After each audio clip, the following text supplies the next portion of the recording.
Question number third कहता है of the students in a college it is known that 60% reside in hostel and 40% are day scholars. मतलब not residing in hostel यानी कि hostel में नहीं रहते हैं। Previous year results report that 30% of all students who reside in hostel attain A grade and 20% of day scholars attain A grade in their annual examination. At the end of the year, one student is chosen at random from the college and he has an A grade. What is the probability that the student is a hosteler? देखो आपको क्या दिया गया है, college है उसमें जो students हैं ना या तो हॉस्टल में रहते हैं या फिर वो डेली अप डाउन करते हैं यानी हॉस्टल में नहीं रहते हैं। तो उसमें बोला गया जो पिछले साल का रिजल्ट जो आया ना एनुअल एग्ज़ाम का, तो उसमें क्या हुआ, स्टूडेंट्स में से 30% जो हॉस्टल में रहते हैं उन्होंने ए ग्रेड लिया है और जो आपके डेली अप डाउन करते हैं उनमें से 20% बच्चों ने ए ग्रेड लिया है। फिर क्या कहता है वो कि एक ऐसा स्टूडेंट हम चूज़ करते हैं रेंडमली कॉलेज से जिसका ए ग्रेड हो, ठीक है, and he has an A grade, यानी ये आपको गिवन है। What is the probability that the student is a hosteller. तो मैंने आपको बताया जिसमें आपको ये चीज़ गिवन होती है कि ये उसका होगा तो उसमें आप लगाओगे बेस थ्योरम, ठीक है। तो यहाँ से हमको पता चलता है किस में लगेगी, बेस थ्योरम। अब उसके लिए हमको इवेंट बनाने पड़ेंगे, आपको ए बनाना पड़ेगा। तो देखिए डिफाइन करते हैं हम पहले E1 इवेंट में क्या लेते हैं। देखो दो टाइप के स्टूडेंट हैं, एक जो हॉस्टल में रहते हैं और दूसरा जो डे स्कॉलर है। तो मैं इसमें ले लेता हूँ, मान लो हॉस्टल, ठीक है, known that 60% reside in hostel, students reside in hostel, ठीक है। अब E2 देखिए इसमें क्या लेंगे हम, और क्या है वो, डे स्कॉलर, ठीक है, स्टूडेंट्स आर डे स्कॉलर, ठीक। अब एक बात ध्यान रखिए, जो ए इवेंट आपका होता है उसमें हम क्या मानते हैं, उसमें हम वो चीज़ें मानते हैं जो आपको गिवन होती है, जो कंडीशन गिवन होती है। जैसे हमको इसमें गिवन था at the end of the year one student is chosen at random from the college and he has an A grade, तो ये हमको क्वेश्चन में गिवन है। तो इसको हम ऐसे मान लेंगे, student has an A grade, ठीक है। तक बात समझ में आ गई होगी। अब देखिए मेरे बात ध्यान से सुनिए, हमको लगानी है पे बेस थ्योरम, ठीक है। तो उसके लिए हमको जो चीज़ चाहिएगी ना वो निकाल लीजिए। प्रोबेबिलिटी में क्या चाहिए वो हमको, देखो एक तो यहाँ से PE1 चाहिएगी, PE2 चाहिए होगा, दूसरा क्या चाहिए होगा, देखो ये चाहिए होगा ना PA/E1, उसके बाद PA/E2, ये चीज़ें हमको चाहिए होंगी बेस थ्योरम अप्लाई करने के लिए। अब देखो इसकी प्रोबेबिलिटी क्या है कि वो जो बच्चे हैं, जो स्टूडेंट्स हैं, वो हॉस्टल में रहते हैं। बोला ना उसने 60% जो हॉस्टल में है, 40% स्कूलर में। तो 60% यानी 60/100, इसको मैं सकता हूँ 6/10।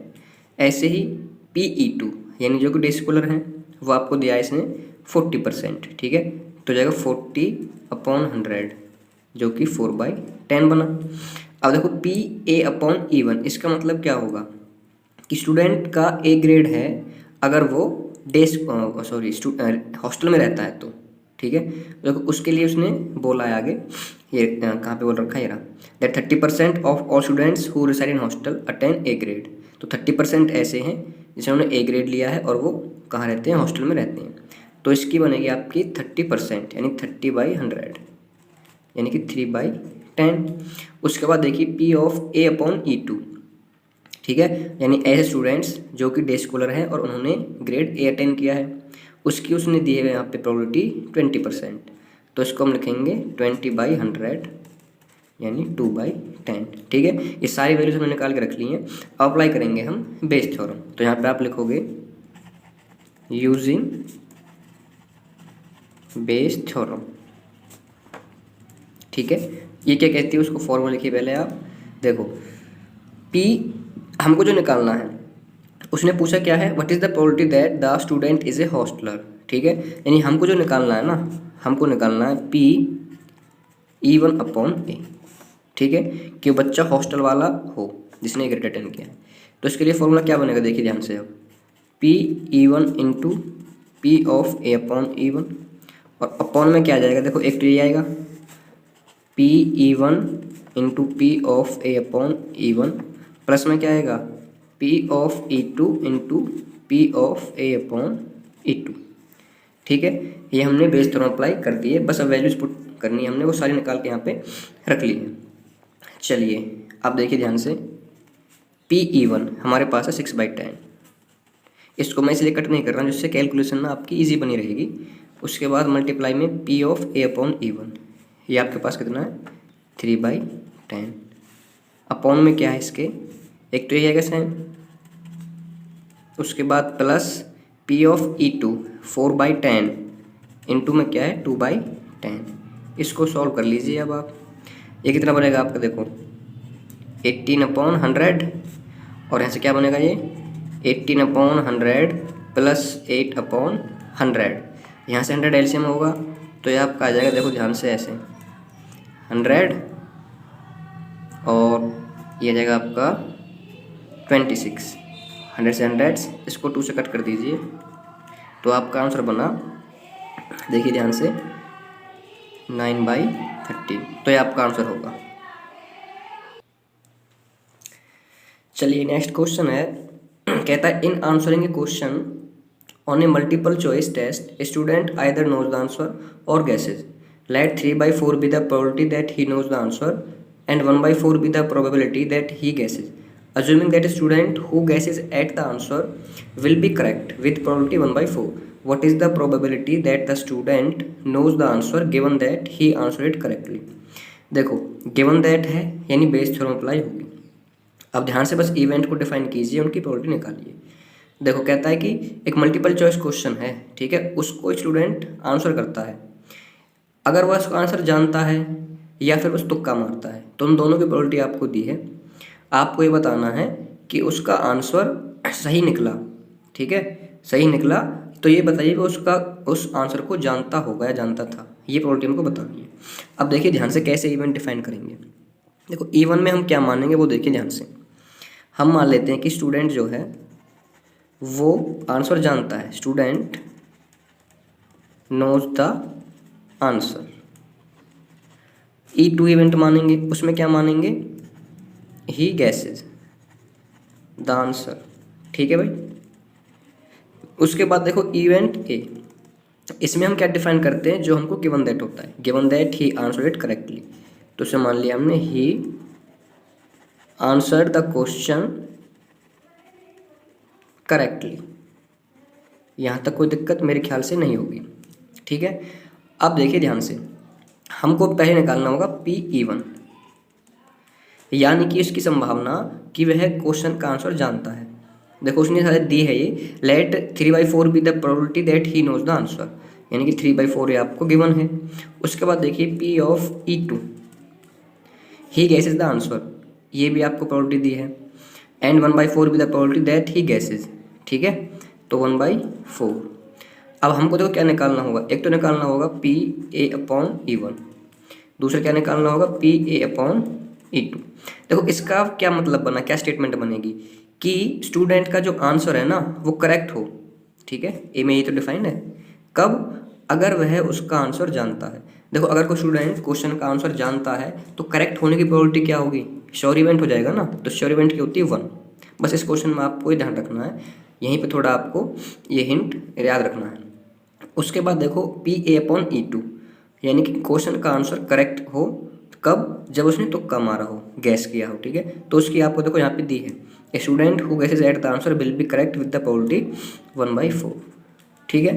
तो बस अब क्या करोगे आप, बाय यूजिंग बेस थ्योरम, यानी बेस थ्योरम का अप्लाई आप यहाँ पे कर दोगे, ठीक है। देखो निकालना क्या हमको बताना, हाँ ये निकालना है P E one upon A, the probability the student knows the answer given that he answered it correctly, तो P E one upon A निकालना है। देखो क्या बनेगा formula, P E one into P A upon E one, upon में क्या होगा P E one into P A upon E one, plus में P E two into P A upon E two, ठीक। बस इसकी वैल्यू पुट कीजिए आप। देखो पी ई वन 3/4 गिवन है, into P A upon E one ये 1 है, ऐसे ये तो ऊपर ऊपर वाला नीचे आएगा, प्लस क्या होगा PE2, देखो 1/4 है, और PA/E2 ये भी आपका 1/4 है। बस इसको आप कैलकुलेट करो और आपका आंसर आ जाएगा। अब देखो ध्यान से, ऊपर क्या बनेगा 3/4, नीचे क्या बना 3/4 प्लस ये 1/16 बना। उसको तो ऐसे रहने दो, यहाँ पे लो एलसीएम, 16 एलसीएम होगा, ये आपका कितना बनेगा 4 4 हो जाएगा 12 प्लस 1, यानी ये आपको कुल मिलाकर बना 3/4 इंटू 16/13, 4 से 4 टाइम आपका कट हो जाएगा, तो ये बना 12/13, और यही आपका राइट आंसर होगा। नेक्स्ट क्वेश्चन 5 कहता है, a laboratory blood test is 99% effective in detecting a certain disease when it is in fact present. यानी कि कोई लैब है ब्लड टेस्ट करने वाली, अगर वास्तव में ही उसकी रिपोर्ट में ना फैक्ट में ही डिजीज़ प्रेजेंट होती है तो 99% चांस होते हैं उसको डिटेक्ट करने के, ठीक है। However the test also yields a false positive result. हालांकि जो भी क्या है कि जो आपकी लैब है या टेस्ट है वो फॉल्स यानी झूठी पॉजिटिव रिपोर्ट भी दिखा सकता है फॉर 0.5%, यानी ये उसकी प्रोबेबिलिटी है ऑफ द हेल्दी पर्सन। यानी अगर किसी हेल्दी पर्सन का टेस्ट हम करें तो उसकी जो will be implies that disease कि उसको डिजीज़ है हेल्दी पर्सन को, उसकी प्रोबेबिलिटी 0.005 हो जाएगी if 0.1% of the population actually has the disease. अब देखो ध्यान से, उसने कहा कि अगर 0.1% पॉपुलेशन को वास्तव में डिजीज़ है, what is the probability that a person has the disease given that his test is positive, ठीक है। तो गिवन दैट है यानी कि बेस थ्योरम का अप्लाई होगा। अब इवेंट्स कैसे बनाएंगे वो ध्यान से देख लीजिए। सबसे पहले मैं E1 डिफाइन करूँगा। इसमें देखो दो चीज़ें हुई हैं, या तो जो भी पर्सन है जो भी व्यक्ति है उसको डिजीज़ वास्तव में है या उसको डिजीज़ नहीं है, ठीक है। तो E1 में मान लेते हैं पर्सन हैज़ डिजीज़ एक्चुअली, ठीक है, वास्तव में पर्सन को बीमारी है। E2 में हमने क्या मान लिया, पर्सन जो है बिल्कुल हेल्थी है, पर्सन इज हेल्दी। उसके बाद देखो इवेंट ए में क्या डिफाइन करते हैं, जो गिवन के बाद लिखा हुआ होता है, ठीक है, given that his test is positive, तो इस पर लिख देंगे हम टेस्ट इज पॉजिटिव, ठीक है। अब देखो ध्यान से, हमको बताना क्या है, हमको बताना what is the probability that a person has the disease, कि जो भी व्यक्ति है उसको डिजीज़ है, given that his test is positive, यानी कि हमको PE1/A बताना है। पता है आपको हमको क्या बताना है, PE1/A। देखो ये तो बनेगा, इसका मतलब ये गिवन में है टेस्ट इज पॉजिटिव और पर्सन को एक्चुअल में डिजीज़ है, ठीक है। तो स्टेटमेंट समझ लो क्वेश्चन की मेरे ख्याल से, बस अब सारी वैल्यूज आपको निकालनी है। अब देखो ध्यान से, मैं अगर PE1 की बात करता हूँ कि पर्सन हैज़ डिजीज़ एक्चुअली, ये कहीं आपको दिया है नहीं दिया है, वो देखिए ध्यान से। उसने कहा है effective in detecting certain disease when it is in fact present, however the test also use a false positive result for 0.5% of healthy person tested, ठीक है। Healthy person test with probability of 0.05। अब person healthy है ये कैसे पता चलेगा, ठीक है। अब देखो ध्यान से, चलो ये दोनों चीज़ हमको निकालनी है, तो मैं ये निकाल के रख लेता हूँ। फिर हमको ये निकालना है PA/E1 और ये PA/E2। अब देखिए ध्यान से, पर्सन हैज़ डिजीज एक्चुअली, देखो ये आपको यहाँ पे लिखा हुआ if 0.1% of the population actually has the disease, ठीक है। तो यानी 0.1% यानी कि 0.1/100, इसको मैं सकता हूँ देखो ऐसे 1/1000, ठीक है।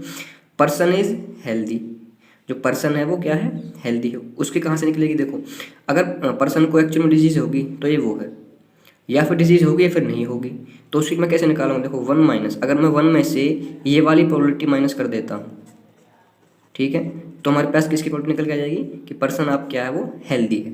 ये बात समझ में आ गई होगी मेरे ख्याल से। तो कितना हो जाएगा आपका 999/1000, ठीक है। यहाँ तक कोई दिक्कत मेरे ख्याल से नहीं होगी। PA/E1 इसका मतलब देखिए, पर्सन को एक्चुअल में डिजीज़ है और उसकी टेस्ट भी पॉजिटिव आई, ऐसी बात कहाँ पे कही गई है, क्या है वो हमको जाननी है। अब देखो ध्यान से, पर्सन क्या है, एक्चुअली में हेल्दी हो, ठीक है।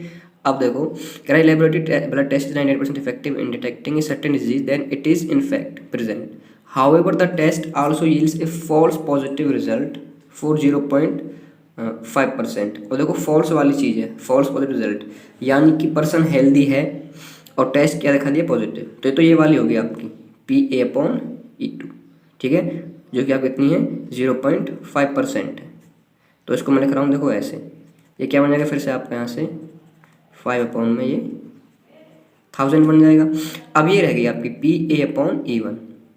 अब ये कैसे निकालेंगे देखिए ध्यान से, यही तो आपको 99% दे रखा है, ध्यान से आप क्वेश्चन पढ़ोगे तो देखो क्या मतलब बना इसका, पर्सन हैज डिजीज एक्चुअली और टेस्ट इज पॉजिटिव, ठीक है, तो उसके चांस यही तो थे, यानी कि अगर वास्तव में ही इफेक्ट में क्या है डिजीज प्रेजेंट है तो उसको पॉजिटिव दिखाने की चांस कितनी 99% है, ठीक है। तो यहाँ पे आपको हो जाएगा 99%, यानी कि 99/100, ठीक है। सारी वैल्यूज हमने निकाल ली हैं, बस अब आपको ये यूज़ करना है बेस थ्योरम में, ठीक है। तो यहाँ पे आप क्या लिखोगे, by using Bayes theorem, Bayes theorem. देखो PE1/A ये हमको निकालना है, ठीक है। फॉर्मूला क्या बनेगा इसके लिए वो देखे ध्यान से, PE1 × PA/E1, अपॉन में क्या आएगा यहाँ से PE1 × P/A/E1 प्लस में क्या आएगा P/E2 गुना में क्या जाएगा P/A/E2, ठीक है। उसके बाद आप देखिए ध्यान से, यहाँ पे वैल्यू आप डालिए इसमें, P/E1 कितना है, ये है 1/1000 इंटू P/A/E1 कितना है आपका, ये आपको देखो 99 में ये 100, फिर इसके अपॉन में क्या आएगा देखिए ध्यान से, एक तो ये चीज़ सेम आएगी यहाँ पे, ये हमने लिख दिया। उसके बाद क्या लेना है PE2, क्या लेना है PE2, ये कितना आपका 999/1000 इंटू में क्या होगा आपका P/A/E2, ये कितना आपका देखो 5/1000, ठीक है। यहाँ तक मेरे ख्याल से कोई दिक्कत नहीं होगी समझने में। अब देखिए ध्यान से क्या होगा, ऊपर क्या बचा नीचे क्या बचता है, ऊपर क्या बना 99 ये यहाँ पे 50, ठीक है, यानी 1 के बाद 50, और यहाँ पे क्या होगा देखो, यहाँ पे आप एलसीएम निकालोगे पहले, देखो एलसीएम क्या आएगा, देखो ये आ जाएगा ना एलसीएम आपका, यानी 1 के बाद 6 zeros, ठीक है। अब देखिए ध्यान से, यहाँ से क्या बचेगा 1 × 99 और एक 0 बचेगी, है ना, क्योंकि यहाँ पे 50 है, तो यहाँ पे बचेगा देखिए आप 990 प्लस यहाँ पे क्या बचेगा आपका देखो 999 × 5 ये बचेगा, ठीक है। तो इसको आप मल्टीप्लाई कर लीजिए, मैं बता देता हूँ कि क्या आएगा सीधा, ये आपका बनेगा 499 और ये 5, ठीक है।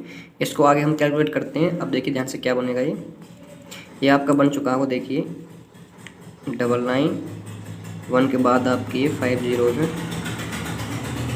मल्टीप्लाई, इसको मैं देखो ऐसे लिख रहा हूँ, इसको आप जब ऐड करोगे ना तो आपका देखो क्या बनेगा, ये बनेगा 5985, आप करके देखना, मैंने ये पहले किया हुआ कैलकुलेशन, तो ये आ जाएगा।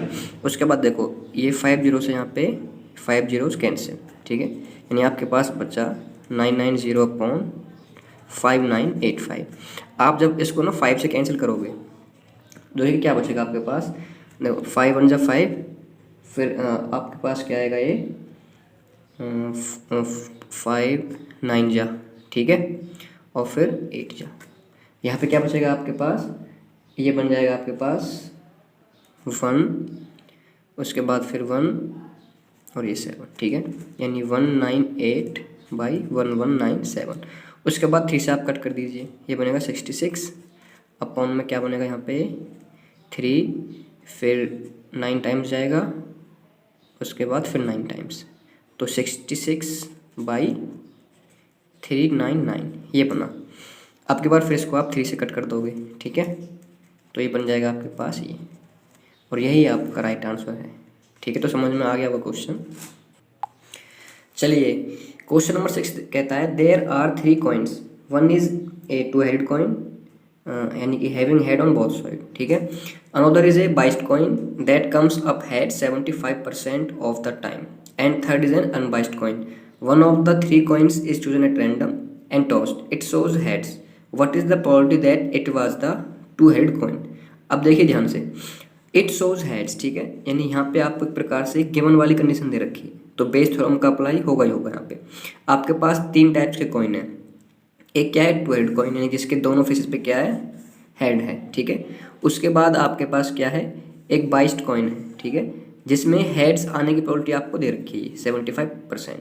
उसके बाद क्या है, एक अनबाइस्ड कॉइन है। अनबाइस्ड कॉइन क्या होता है, जो हमारी कंट्री में ना जो करेंसी है, जैसे 5 रुपी 1 रुपी जो कॉइन है, वो अनबाइस्ड कॉइन होता है, यानी कि हेड और टेल दोनों ही 50-50% वाली प्रोबेबिलिटी के साथ होते हैं। अब देखिए ध्यान से, तो पहले इवेंट हम किस तरीके से डिफाइन करेंगे वो देखिए। देखो E1 में मैं क्या मानूंगा, देखो 3 आपके पास कॉइन है, तो पहले इनमें तो यही हम मान लेंगे कि 3 कॉइन को हमने सेलेक्ट किया है। इसमें हमने कौन सा कॉइन सेलेक्ट किया है, टू हेड कॉइन, ठीक है। तो सिलेक्ट टू हेडेड कॉइन, ठीक। इसमें हम क्या मान लेते हैं, सिलेक्ट कौन सा है फिर आपके पास, बाइस्ड कॉइन, ठीक है भाई। उसके बाद थर्ड में क्या मान लेंगे, सिलेक्ट अनबाइस्ड कॉइन, ठीक है। जो सिंपल है, समझ में आ गया होगा मेरे ख्याल से अंत तक। अब हमको निकालना क्या है वो ध्यान से देखिए। कहता है इट, पहले ए भी मैं डिफाइन कर लेता हूँ यहाँ पे, ठीक है। ए क्या होता है, जो आपका गिवन में होता है, क्या वो, कॉइन सोल हेड, ठीक, ये आपका गिवन में है। अब देखिए ध्यान से, हमको निकालना क्या है वो कैसे पता चलेगा। उसने पूछा है what is the probability that it was the two head coin, ठीक है, और गिवन क्या है, इट शोज हेड, यानी कि हमको देखो ध्यान से निकालना है टू हेड कॉइन किसमें, E1 में, तो हमको निकालना है PE1/A, समझे बात को। यानी कि इसने हेड दिखाया और ये बताइए कि ये टू हेड कॉइन वाला था, ठीक है। तो ये प्रोबेबिलिटी हमको निकालनी, बेस थ्योरम अप्लाई होगी, तो सारी चीज़ें हम पहले निकाल के रख लेते हैं जो जो हमको चाहिए होंगी। देखो हमको चाहिए होगा PE1, क्यों, इसका फॉर्मूला क्या होता है आप जानते हैं, PE1 इंटू PA/E1। उसके बाद देखो यहाँ पे क्या होगा, यहाँ पे आएंगी तीनों चीज़ें, PE1 इंटू P/A/E1 प्लस क्या आएगा, PE2 इंटू P/A/E2 प्लस क्या आएगा, PE3 इंटू P/A/E3, ठीक है। यही तो है लॉ ऑफ टोटल प्रोबेबिलिटी, यानी जहाँ तक भी आपके पास इवेंट है सबको ऐसे आप खोल दोगे। अब देखो PE1 क्या बनेगा, अगर 3 सिक्के हमारे पास हैं, उसमें से मैं अगर पहला वाला सिलेक्ट करूँ तो 1/3 होगा, ऐसे PE2 1/3 होगा, और ऐसे ही आपका PE3 क्या हो जाएगा, ये 1/3 होगा। है तक कोई दिक्कत नहीं होनी चाहिए। उसके बाद देखो हमको चाहिए PA/E1। इसका मतलब क्या है, देखो ध्यान से, इसका मतलब ये है कि जो सिक्का है आपका टू हेड कॉइन वाला है और उसने हेड शो किया है, तो यहाँ पे उसने लिख रखा है 1 is a two-head coin, another is a biased coin that comes up 75% of the time, and third is an unbiased coin। अब देखो ध्यान से, जो सिक्का आपका टू हेड कॉइन वाला है, ठीक है, उसमें कॉइन आने की मतलब हेड आने की प्रोबेबिलिटी क्या बनेगी आपकी, तो श्योर इवेंट हो जाएगा ना, अगर दोनों तरफ हेड है तो हेड ही आएगा, यानी इसकी प्रोबेबिलिटी बनेगी आपके पास 1। ये बात समझ में आ गई होगी। उसके बाद देखिए PA/E2, यानी सिक्का कैसा हो, बाइस्ड कॉइन हो। अब बाइस्ड कॉइन में हेड आने की प्रोबेबिलिटी आपको दी है, गिवन है 75%, तो 75/100 में इसको लिख लेता हूँ। उसके बाद आपको चाहिए PA/E3। इसका मतलब क्या बनेगा, select unbiased coin, unbiased coin select किया और उसने हेड शो किया, तो उसकी प्रोबेबिलिटी क्या बनेगी। अब ध्यान से देखिए, and third is an unbiased coin, one of the 3 coin is randomly tossed, it shows head, what is the probability that it was the two head coin. इसकी प्रोबेबिलिटी इसमें दी होगी शायद इसने कहीं। हाँ देखो, अनबाइस्ड कॉइन जो होता है, मैंने आपको वही बताया था क्वेश्चन की 50-50% होती है उसकी, यानी 1/2 हम इसको बोल सकते हैं। तो आपकी हेड आने की प्रोबेबिलिटी क्या होगी, देखो हेड आए या टेल आए, अनबाइस्ड कॉइन में दोनों की 1/2 हो जाएगी, ठीक है। इसको 50% भी आप लिख सकते हो, 50/100, तो 1/2 में इसको लिख लेता हूँ। बस अब आपको क्या करना है, वैल्यूज पुट करनी है और आपका आंसर निकल जाएगा। चलिए मैं इसमें वैल्यू पुट कर देता हूँ फॉर्मूले में। देखो PE1 1/3 है, इंटू PA/E1, ये 1 है। इस सारे के अपॉन में क्या आएगा, देखो 1/3 इंटू 1 प्लस फिर होगा PE2, PE2 क्या आपका 1/3 इंटू PA/E2 75/100 प्लस में क्या है PE3 जो कि 1/3 है, इंटू में PA/E3, तो ये आपका 1/2 है, ठीक है। अब सबको करो आप कैलकुलेट। देखो ऊपर तो क्या बनेगा 1/3, यहाँ पे क्या बना 1/3 प्लस, देखो ये आप पत्थर से कट कर दीजिए इसको, तो 2 5, और फिर 25 से कट हो जाएगा आपका 4 टाइम्स। तो यहाँ से क्या बनेगा आपके पास कुल मिलाकर 1/4, और फिर प्लस में क्या है ये 1/6। ठीक है यहाँ तक। उसके बाद देखिए अब ध्यान से, यहाँ पे मैं क्या करता हूँ, नीचे एलसीएम लूँगा, उसको तो लिखूँगा एज इट इज़। तो एलसीएम क्या आएगा इनका 12। ठीक है, यहाँ से क्या बनेगा 4, यहाँ से 3 और यहाँ से ये 2। अब क्या होगा देखो 1/3, 4 3 7 2 8, ये 8/12। ये आपके पास बनेगा 1/3 इंटू 12/8। ठीक है, अब देखिए 8 नहीं, एक्चुअल में 9 बनेगा। ठीक है, 8 नहीं, ये 9 है। ठीक है, 4 3 + 2 तो 9 बनेगा। 3 से 4 टाइम कैंसिल, तो 4/9 आपका ये आंसर आ जाएगा। देखिए क्वेश्चन नंबर 7 में कहता है an insurance company insure 2000 scooter drivers, 4000 car drivers and 6000 truck drivers. The probability of an accident are 0.01, 0.03 and 0.15 respectively. One of the insured persons meets with an accident, what is the probability that he is a scooter driver. ठीक है, अब देखिए ध्यान से समझिए, एक insurance company है, वो 2000 स्कूटर, 4000 कार और 6000 ट्रक ड्राइवर्स का इंश्योरेंस करती है।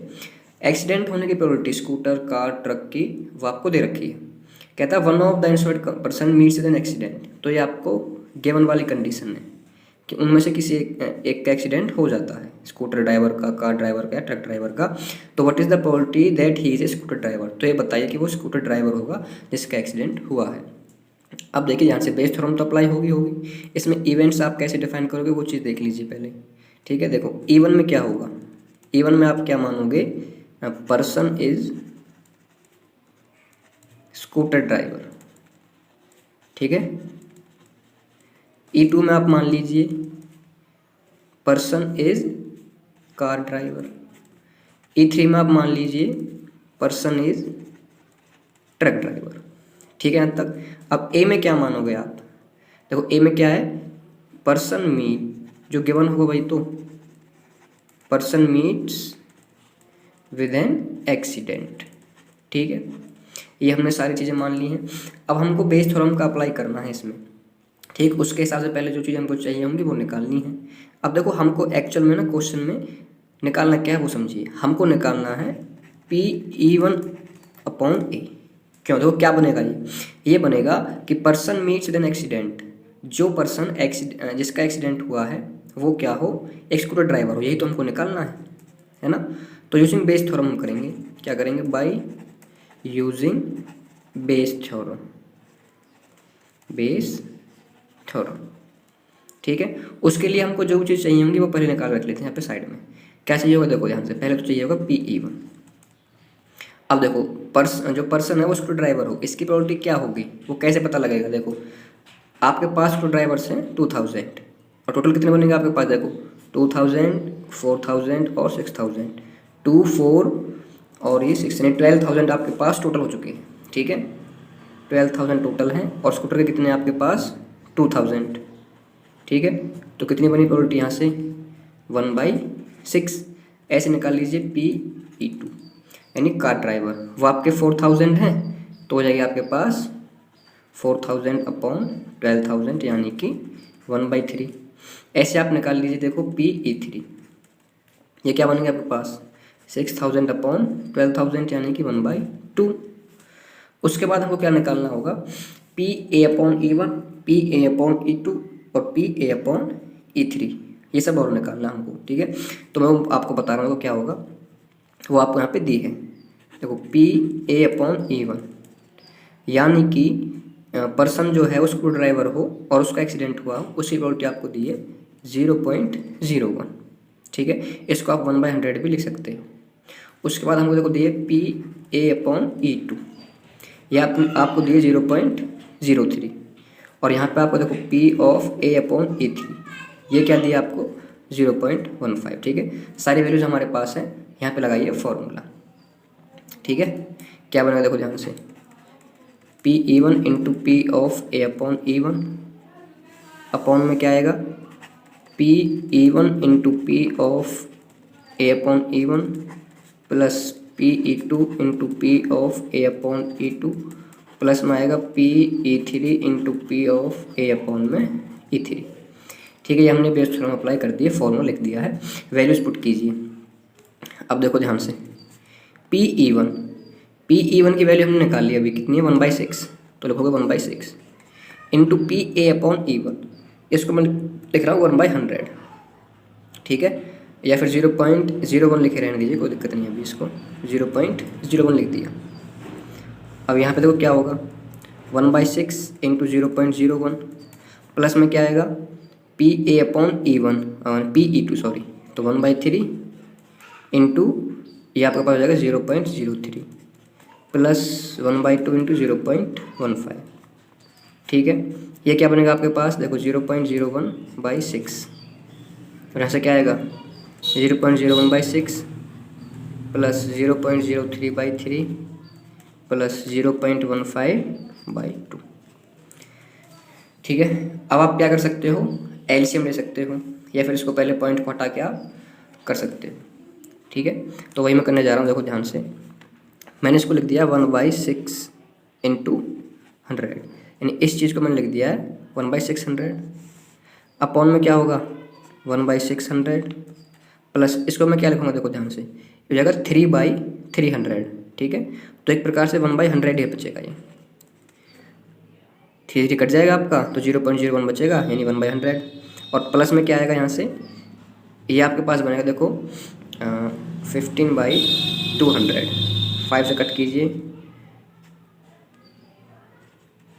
3/40 बनेगा। ठीक है, तो इसको मैं रहने देता हूँ, देखो 15/200 ही रहने दो इसको। ठीक है, एलसीएम लेने में दिक्कत नहीं होगी, इसको ऐसे लिखे रहने दो 1/600, यहाँ पे एलसीएम ले लेता हूँ मैं 600। ठीक है, ये मैंने यहाँ पे एलसीएम ले लिया 600 आपका, यहाँ से 1 आएगा, यहाँ से क्या जाएगा 6 और यहाँ से आएगा 45। अब क्या बनेगा देखिए ध्यान से, 1/600 इंटू 600 ऊपर, ये क्या बनेगा, यहाँ देखो 45 है 46 और 6 52, तो 600 कैंसिल, तो आपके पास आंसर बचा 1/52। ये आपका राइट आंसर होगा। नेक्स्ट क्वेश्चन नंबर 8 में देखिए क्या कहता है, factory has 2 machines A and B. Past record shows that machine A produced 60% of the items of output and machine B produced 40% of the items. Further, 2% of the items produced by machine A and 1% produced by machine B were defective. All the items are put into one stockpile and then one item is chosen at random from this and is found to be defective. What is the probability that it was produced by machine B? अब देखिए ध्यान से, and is found to be defective।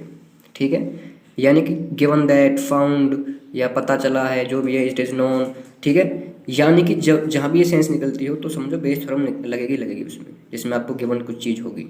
अब events आपको define करने हैं, पता लगाना है, क्या करना है बस। अब देखो ध्यान से, E1 में क्या होगा, E1 में क्या होगा, पहले मशीन ए को चूज़ करोगे आप। ठीक है, ए factory has 2 machines A and B. Past record show that machine A produce 60% of the items of output. ठीक है, and machine B produce 40% of the items. तो मशीन ए कितने प्रोड्यूस कर रही है, मशीन बी कितने प्रोड्यूस कर रही है, वो आप यहाँ पे लिखोगे पहले। ठीक है, तो ये में क्या डिफाइन करेंगे हम, मशीन ए प्रोड्यूस आइटम्स। ठीक है, E2 में क्या होगा, मशीन बी प्रोड्यूस आइटम्स। ए में क्या डिफाइन करोगे आप, देखो ए में क्या है, फाउंड टू बी डिफेक्टिव। ठीक है, यानी आइटम्स जो होंगे, items found to be defective. ठीक है, अब देखो निकालना क्या होगा, उसके लिए समझो। अब देखो उसने पूछा मशीन बी, यानी कि आपको निकालना है PE2/A। तो यही तो सेंस बनेगी कि जो भी आपका आइटम डिफेक्टिव है वो मशीन बी के द्वारा बनाया गया हो, है ना, तो यही तो निकलेगा उसका। अगर E1 और E2 हमने ऐसे डिफाइन किए हैं, हमको लगानी होगी यहाँ पे Bayes theorem, by using Bayes theorem. अब उसके लिए जो चीज़ चाहिए होंगी वो निकाल के रख लो, या तो पहले फॉर्मूला लिख दो। यहाँ पे देखो E2 है तो यहाँ पे ऊपर E2 ही आएगा, यानी PE2 इंटू PA/E2 अपॉन में क्या आएगा, PE2 इंटू PA/E2 प्लस में PE1 इंटू P/E1। ठीक है, अब देखो ध्यान से, मैं सब यहाँ पे निकाल कर देता हूँ पहले वैल्यू। देखो P(E1) क्या बनेगा, देखो उसने क्वेश्चन में बोला है कि जो मशीन ए है ना वो 60% प्रोड्यूस करती, ठीक है, तो 60% यानी कि 60/100 यानी कि 6/10। Pe2 क्या होगा आपका, उसने बोला है 40% जो मशीन बी है वो प्रोड्यूस करती है, तो 40/100 यानी कि 4/10। उसके बाद देखो हमको चाहिए Pa/E1। अब देखो ध्यान से, यानी कि E1 मतलब मशीन ए के द्वारा बना गया आइटम है और डिफेक्टिव निकले। तो देखो यहाँ पे आपको दिया है 2% of the items produced by machine A, तो ये डिफेक्टिव वाले हैं, ठीक है, वर्ड डिफेक्टिव, तो यानी 2% यानी कि 2/100 आप लिखोगे, ठीक है। एक काम करो, इसको ना यहाँ पे 60/100 ही रहने दो, ठीक है, ये वैल्यू ले लेंगे क्योंकि एल्कुलेशन आपकी ईजी हो जाएगी। P(A)E2 ये क्या बनेगा आपके पास, उधर रखा 1% यानी 1/100, ठीक। ये चारों वैल्यूज हमने निकाल के रख ली है, बस इसमें आपको फॉर्मूले में वैल्यू डालनी है और आपका आंसर निकल जाएगा, ठीक है। ये सारी वैल्यूज रही, डालो फॉर्मूले में। अब देखो ध्यान से, Pe2 कितना, 40/100 गुना में Pa/E2 ये आपका 1/100, अपॉन में क्या आएगा, एक तो ये आएगा 40/100 इंटू 1/100, प्लस में क्या आएगा Pe1 यानी 60/100 इंटू में Pa/E1 वो क्या है आपका 2/100, ठीक है। अब देखो ध्यान से, इसको आप कट मत करो क्योंकि एलसीएम लेने में आसानी होगी, तो 40 यहाँ पे लिख दो, 1 के बाद 4 zeros, अपॉन में क्या लिखोगे आप, देखो 40 1 के बाद ये 4 0 प्लस जगह 120/1 के बाद ये 4 0। अब क्या बनेगा देखो ध्यान से, 40/10,000, ठीक है। और यहाँ पे क्या बनेगा, देखो अगर मैं ये एलसीएम लेता हूँ, आपके पास 10,000 एलसीएम है और यहाँ से क्या हो जाएगा ये 160, ठीक। देखो 10,000 से आपका, अब देख लीजिए ध्यान से, यहाँ पे मैंने क्या किया है, इनका एलसीएम ले दिया यहाँ पे ये, ठीक है। तो ये सिंपल स्टेप आपको समझ में आ रहा होगा। 10,000 इससे आपका ये कैंसिल हो जाएगा, यानी आपके पास बचा अब यहाँ पे 40/160, ठीक है, 40/160 आप कट करोगे तो 1/4 आंसर हो जाएगा, ठीक है। तो ये आपका राइट आंसर होगा 1/4।